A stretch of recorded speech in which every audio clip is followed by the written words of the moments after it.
Okay, we need to talk about chapters 5 and 6 today. It's obtuse. What's our word? Obtuse is Oh, no, stupid. that's not your word. Yeah, I remember that from last year. Yep.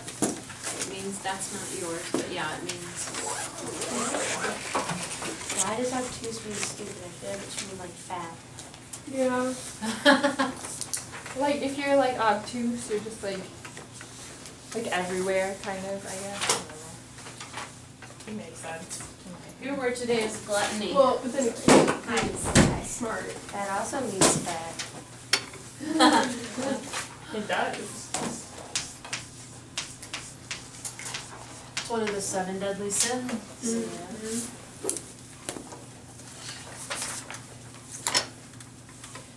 There's a movie called 7. I love that movie. I've seen it. If you haven't seen it, I recommend it. Brad Pitt, Morgan Freeman too. With Very good.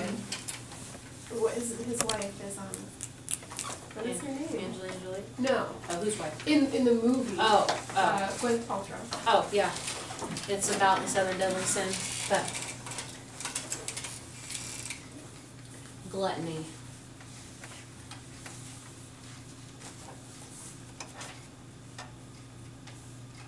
A noun, overindulge in food or drink. Ada's fried chicken tastes so divine, I don't know how anyone can call gluttony a sin.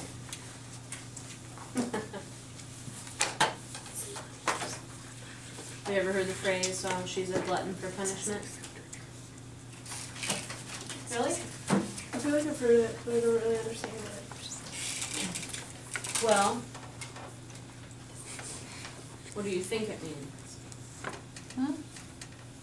The phrase, she's a glutton for punishment. You ever heard that before? I'm trying to explain it to Renee. What do you think it means? If someone says, well, she's a glutton for punishment. Like, hands out punishment over too much, gives it out. Okay, like,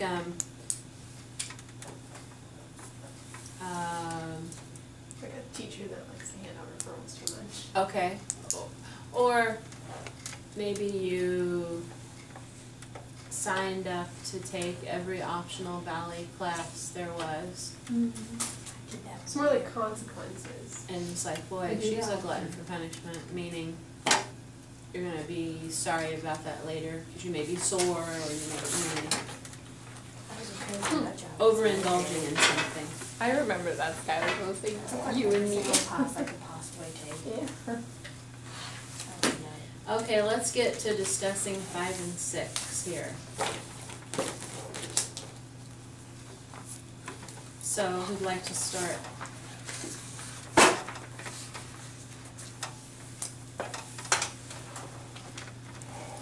Still writing your sentences.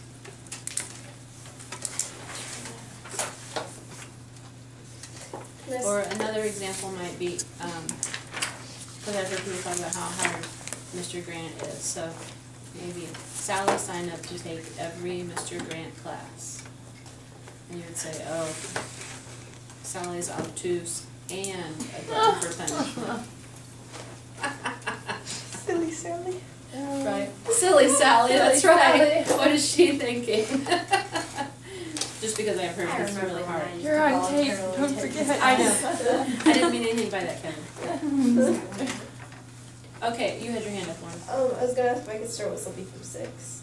Or do you want to start? Go ahead, that's fine. Well, they were just talking about, like, marriage a lot in chapter 6 now. It's the only reason for it is really to, like, reproduce. But, like, you're not supposed to get, like, pleasure out of anything, like, have, like, a relationship with them. Right. But he had a wife and, like, but he didn't feel a relationship, so they, like, got divorced, even though, like, you're still supposed to stay together because that's not the reason you're supposed to be married. Right. In this society, the only reason for marriage is to have children. You're not supposed to get any pleasure from sexual relations or any pleasure from any kind of relationship or camaraderie with someone. Everything in this society is for a purpose and that purpose only. Okay, because, well, you tell me why. Why do you think you're not supposed to get any pleasure out of things? And like the government won't have all the control on them if they're like doing things for themselves or something. Right, because if you're getting pleasure out of something, then clearly you must be doing something bad, right? And the government can't control your feelings, right? That's how society got out of control in the first place, right? There were too many people with feelings, and the government, it's almost like a society of robots, right? It's a very, very controlled environment. I mean, I know some kids say school's like a prison. Well, they really don't know unless you live in 1984 or Fahrenheit 451, those are true prisons, right? You're like a prison within your own community, within your own body, really. So how does Winston feel about that? Do we know yet how he feels about their philosophy on marriage or children?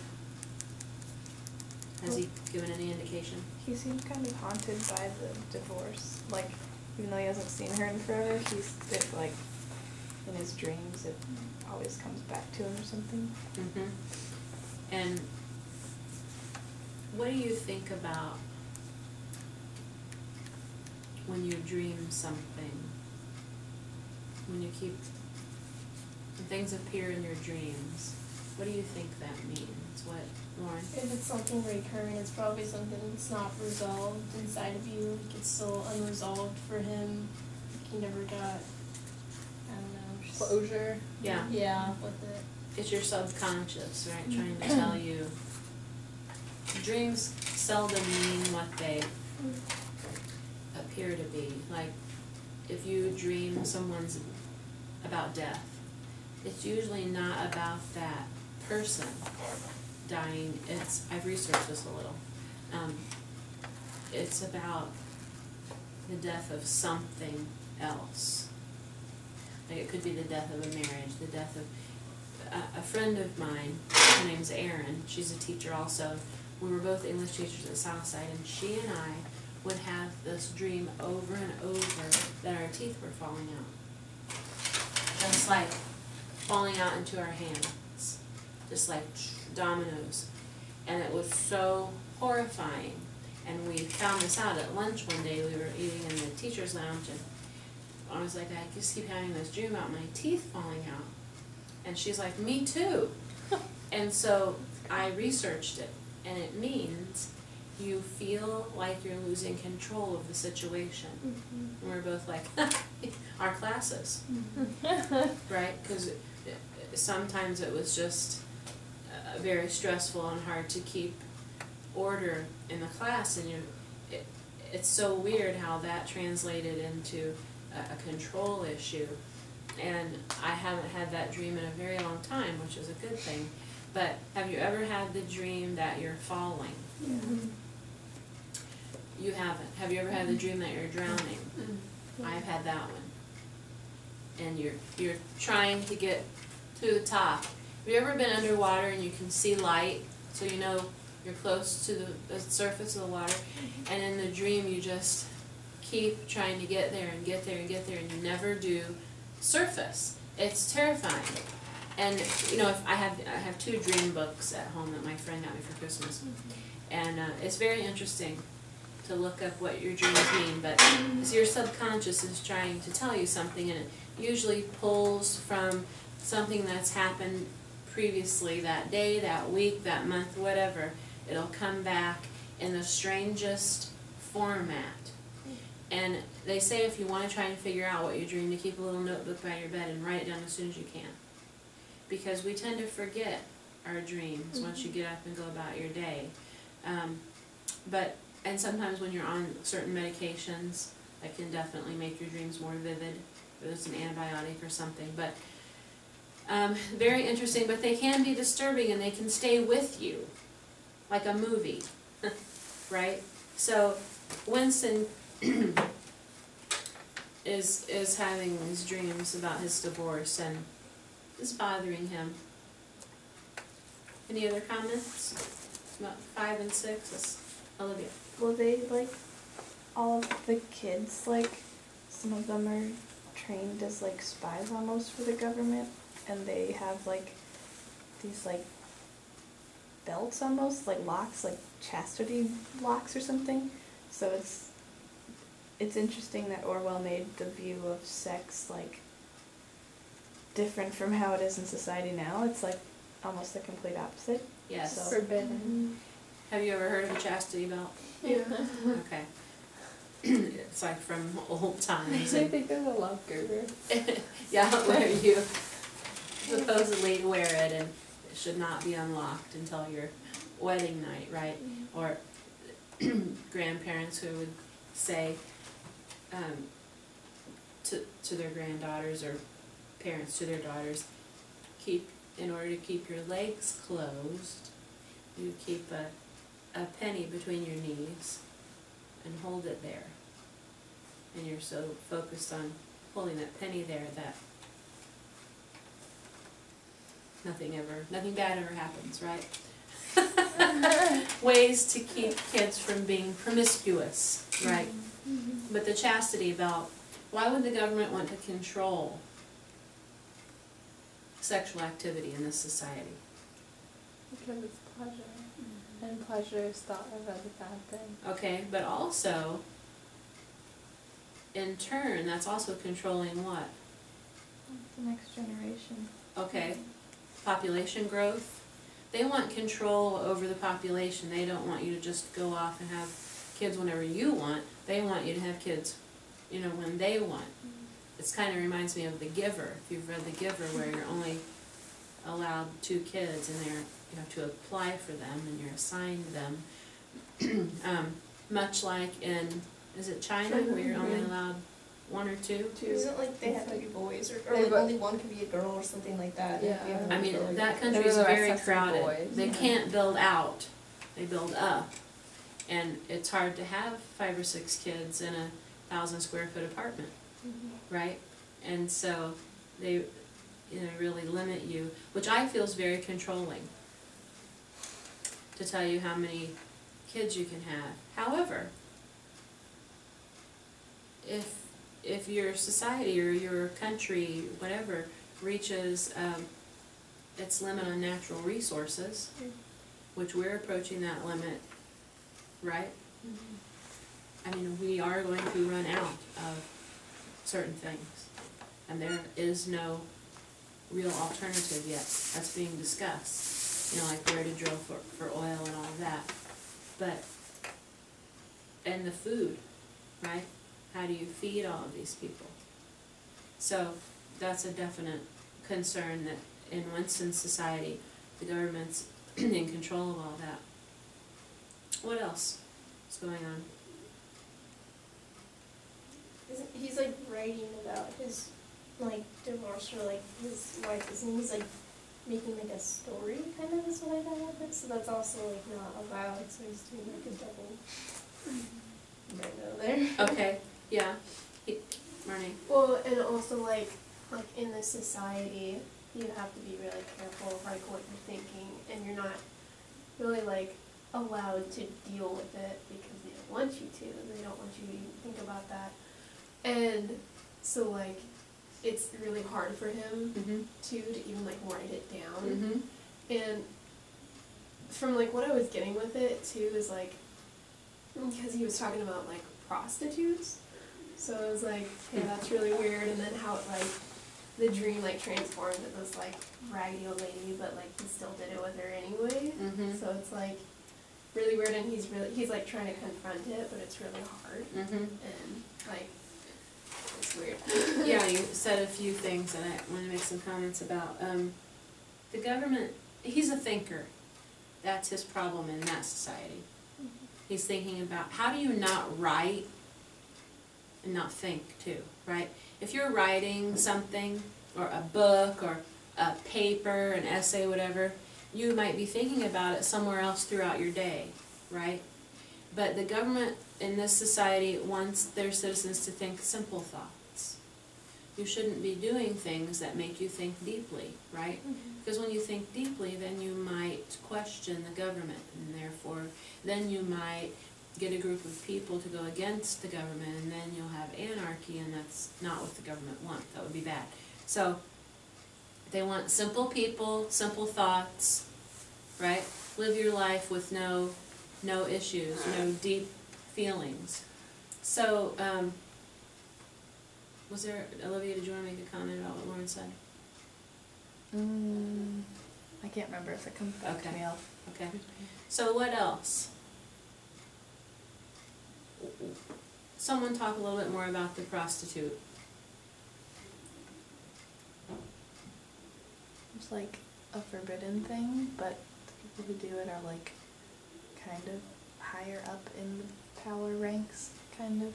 Okay. So it's not really corrupt, but it's slightly like the ones that are having a little bit deeper thoughts are the ones kind of rebelling against them, but Okay. Well, it's really weird too, because it's like, if you're higher up and you're doing these things, but you're telling people not to do it. Yeah. So it's like, the people in power are controlling the other people, telling them not to do it, but they're doing Hypocrites. it themselves. Huh. Very similar to our society, Yeah. right? I mean, we have a lot of powerful people who run our government who do things but say something else, right? Republicans and Democrats, all across the board, right? And they're not setting a good example, however they feel they're entitled to these things because they have power, right? And that's called an abuse of power. And sometimes people forget that when they get a position like that. They're like, oh, I'm in charge now, and this is what it's going to be. And you may know someone like that. You know, whether it's in your own home or somewhere in your life, there may be someone who you think is abusing their power.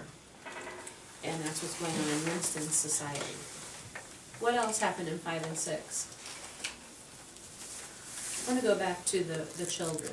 Do you feel the children in the society are brainwashed? Definitely. At a very, very young age. So with each new generation, the government feels more and more secure. Would you agree with that? Yeah. Because, let's say right now, in your lives, you're what, 16, 17, almost 18? Let's say all the rules change here at this school, and everything was opposite than it is now. You guys would have a hard time with that, because you've been here the longest. But if a new kid started, they wouldn't know any different, right?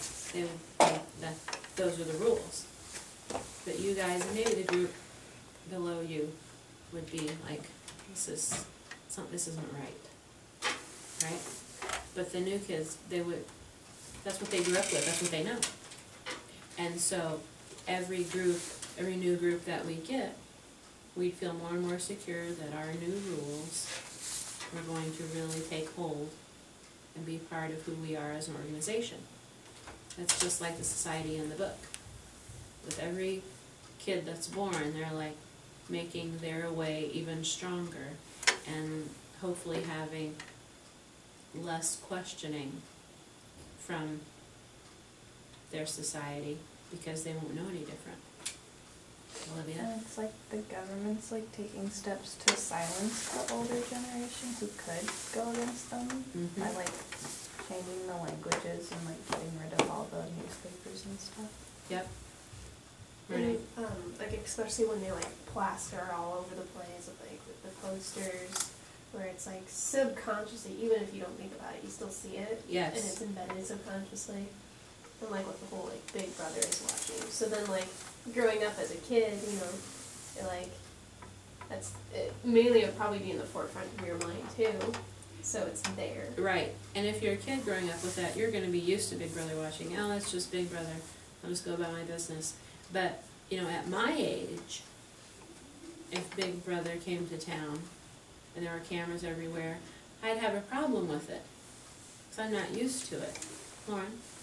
I was just gonna say also the kids, not like all kids, but when you're a kid, I feel like you more want to try to like follow the rules and you don't know what's right and wrong yet. You just go off of like what your parents do and stuff. And like even I haven't formed my own opinions on everything yet. Right. And so like they're just gonna be like, oh, the rules, like follow the rules. But you know the parents or the adults are like they know what's right and wrong, so Yeah. they can kind of. And you guys, what's exciting about you guys, and you should be excited about this, is that some of you, a couple of you are going off to college, and then the rest of you will be seniors next year. Lauren, I like what she said. She's like, I haven't formed my own opinions on things, and you will. And there'll be part of you that'll be like, but isn't what my parents think. Can I not think what they think? Is that okay? When you go to college and you are exposed to different things and different views and different people, different cultures, your values will be tested, your faith will be tested, who you are will be tested, and you will form your own your own opinions, and your parents just hope, because I have a senior, you just hope that when you send your child off somewhere that everything you've instilled in them will come out, right, and hopefully you've done good as a parent. And so with these children in this society, the government is really their parent, because the government, this is complete government control, which is what a lot of people fear right now in our country. They think with everything the government wants to do that it's more government intervention. And a lot of people don't like that. There was another shooting at a middle school. There was? Yeah. A teacher got killed. A math teacher was killed. Where? What state was it in? Nevada. Nevada, I think it was the other day or something. Yeah, yesterday. Was it in Aurora again? No, it was in Nevada. Right, Aurora, Nevada. Or no, that was Colorado, Yeah, it was Nevada. But, he was trying to protect the students, and were students shot? I think there were 2 students that were like injured. Yeah, And and then the the teacher was shooter shot. How and old killed. were Was they? it elementary Just school? Middle school. Oh, middle Middle school. school. And then the kid killed himself. So it was a student attending? It was a 13-year-old boy. Oh my god. Why did he have a gun? He got it from home. And see, that's it's like half of the country wants stricter gun laws, and the other half's like, no, that's government intervention. You can't interfere in our Second Amendment right to bear arms. Because they fear that if you start interfering with my Second Amendment, then what's to stop you from interfering on my other constitutional rights? That's true. However, I feel there's got to be a happy medium here. I'm for stricter gun laws. I'll just come right out and say that, because I think it's too easy for people to get a hold of guns. I don't think we should ban hunting guns, but there's no reason that you should have an assault weapon in your home. No reason. You can't hunt with an assault rifle. If you shoot a deer with an assault rifle, you shred it. It's so powerful. You can't eat it then. So what's the point of having one? Well, the only point of having an assault rifle is to kill somebody. And I just don't think that you should be able to buy them. Or to go to a shooting range, because that's what we used to do. We used to have several guns and we would go shooting or range, but it's not like we went to the forest and shot a deer or something. So. But that's the fear of government intervention, and then we've totally taken religion out of public schools by the no prayer in schools unless you're a religious school, and that's the government, the separation of church and state, which I can see, because in the public schools you have a mixture of religions, right? And who's to say, in this room, we have a mixture of religions. And there's only 6 of us, right? So who's to say, what if Holly stood up and started preaching her Jewish faith? Someone in here would be offended, right? Or what if Olivia stood up and Skylar and Lauren started saying everyone here should be Catholic, right? Then Holly would be offended, right? So, but everyone thinks theirs is the way, right? And that's why we don't have prayer in public school, because it's going to offend someone. Because not everybody believes that. Then you'll have an atheist in the room who's like, I don't believe any of this. Or you'll have an agnostic, or, I'm Methodist. And we're very... I think it's more too, because people really overreact, and when people get really irrational. See, it's because I think also in the school, because everyone can openly state what their religion is, because not all of us are gonna get in a fist fight. Right. We're very rational people. And you can pray at your desk. No one's gonna say anything. I'm just not allowed to lead you in prayer, right? I mean, I pray all the time. I pray constantly. I'm a big believer in the power of prayer. I really, really am. I just have a problem with those organized religions that lose sight of the purpose of what religion is. It's a spiritual, personal experience. It doesn't have to be a big show, right? Or a big cult, or a big group of people trying to indoctrinate others. To me, it's just very, I'm not one of these, oh, Jesus, in the aisle. My grandma was a Nazarene. My goodness. And my aunt is a Baptist. And oh my, the Baptist. There's no one Baptist in here. No. There aren't a lot of Baptists in Fort Wayne. I haven't seen one. But they're Southern Baptist. Oh my. They're like, Jesus. I'm like, Grandma, sit down. But, because Methodists are very almost the other extreme. Just give me my hymnal and my little brick church and I'm happy. I don't need a live band and a pull-down screen and all that. But some people like that, And I was also raised, you dressed up for church, which isn't necessary, right? I mean, there's the Come As You Are church downtown. That's what it's called.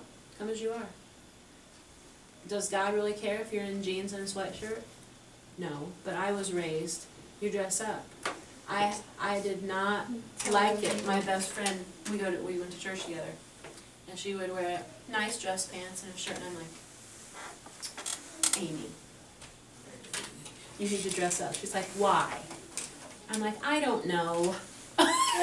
Because that's just how I was raised, I guess. Holly? Well, I question the whole no alcohol on Sunday rule. Not being able to purchase alcohol on Sunday, because that's definitely church, the separation of church